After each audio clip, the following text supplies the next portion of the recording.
And we believe that it was more of an indoctrination, something we were supposed to remember. I think it was a way of setting us up, or maybe whatever they found in our mother, they found in us, and that was just kind of a way to lead us into what was about to take place. And 67 was a night of a lot of energy. My mother was putting us to bed. We remember a lot from this night. We were having animal crackers, and for whatever reason I mentioned that, but we had taken animal crackers. We were going to bed, and my brother had the animal crackers, and he climbed up the top bunk, and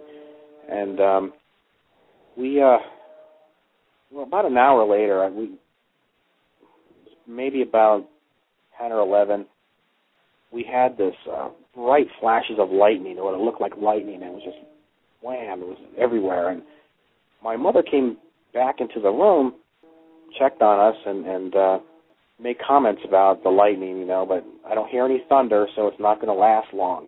It should pass. That whole energy thing that we experienced before, where you have this vibe. It was a strange night, and she left, and she shut the door and assured us it was, don't worry about the thunder, storms, children, kind of thing. And so we were laying there for a while, and again we had a brook out back of our house. We used to keep it open a lot because we hear the brook, and it kind of kept us, helped us sleep and so on. And she had shut the window because it was going to rain. And next thing, what I remember, what my brother remembers, are two different things at the same moment because we were divided here. But all I remember was this flash of light, like a lightning bolt, came through the window and kind of engulfed the whole room. And I was in conversation with my brother, and that's really what the last thing I remember from that night, from this part of it. My brother remembers hearing we had a hatchway door and these old farm handles, we had a cutaway on the side of the wall where we had a hatch where you could store things and crawl under there, and it rattled.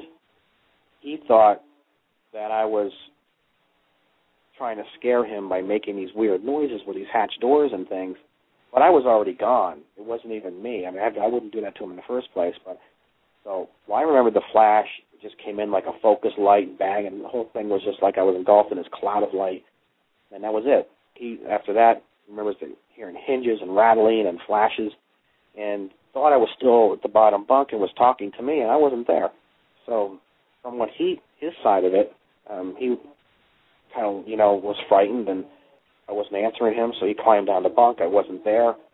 He opened up the bedroom door, ran into my mom's room, Tom's gone, and my mother wouldn't respond.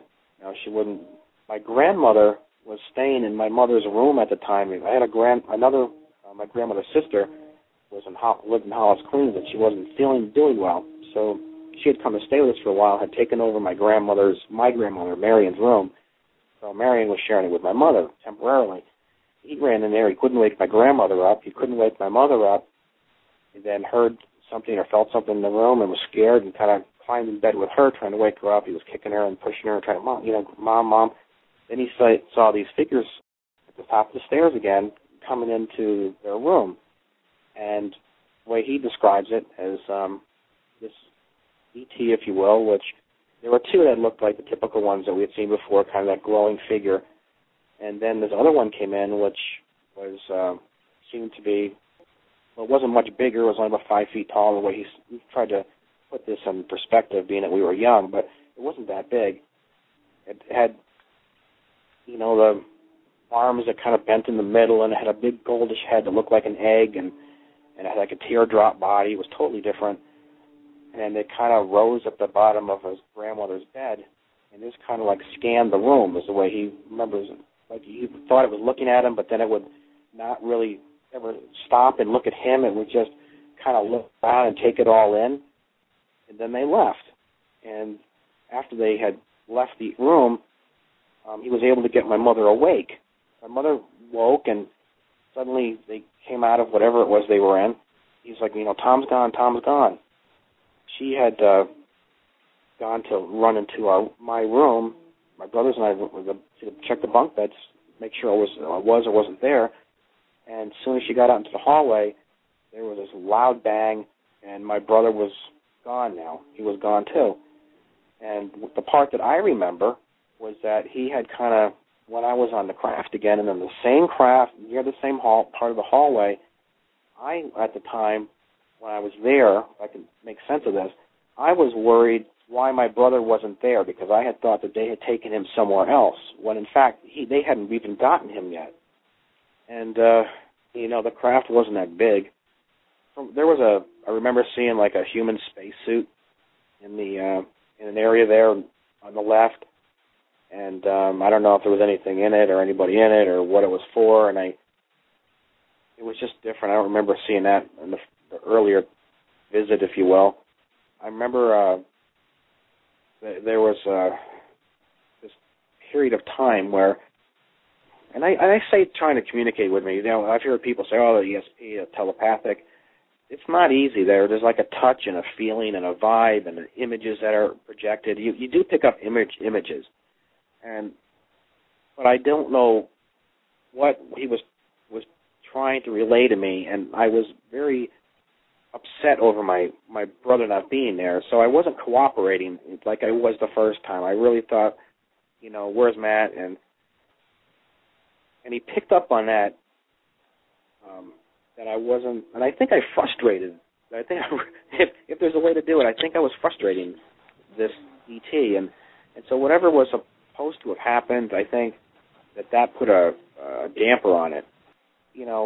I was upset. I was, where's my brother? And so we think that the reason he was taken was because to calm me down, because I wasn't the way I was acting.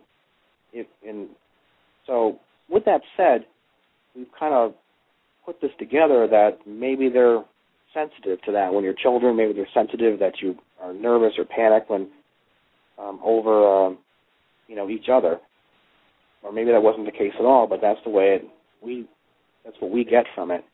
So later, my mother and grandmother, my grandmother had turned on all the lights in the house. We had floodlights outside to line the fence of our horses and everything. My mother had the floodlights on. She jumped on, she went outside and she was looking around the property. My grandmother had gone into, we had not really a garage, but an area out there where we thought, well, maybe they're out in this storage area, just not knowing where we are, just went all through the property. And about an hour later, they found us in the middle of our driveway. I was actually up further on this part of the driveway, went up a hill. I was maybe 30 feet from my brother. I kind of walked down to him on this little hill, kind of staring at each other, and my mom came running out frantic, grabbed us, brought us into the house, sat us at the kitchen table. They cared for us, they put the cloths on our face, and they were, she gave us aspirin.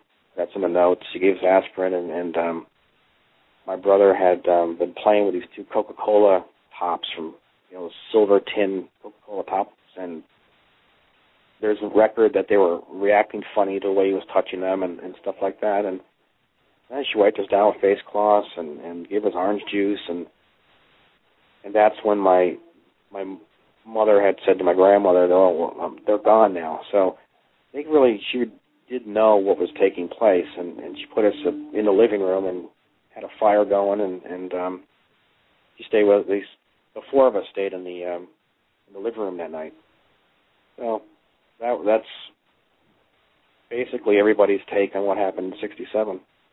What is really interesting and what we really believe is that the first incident I had, I was 6 years old. My brother was 4. My brother had his oldest child when he turned, was starting school around the age of 6. There were some things happening with him.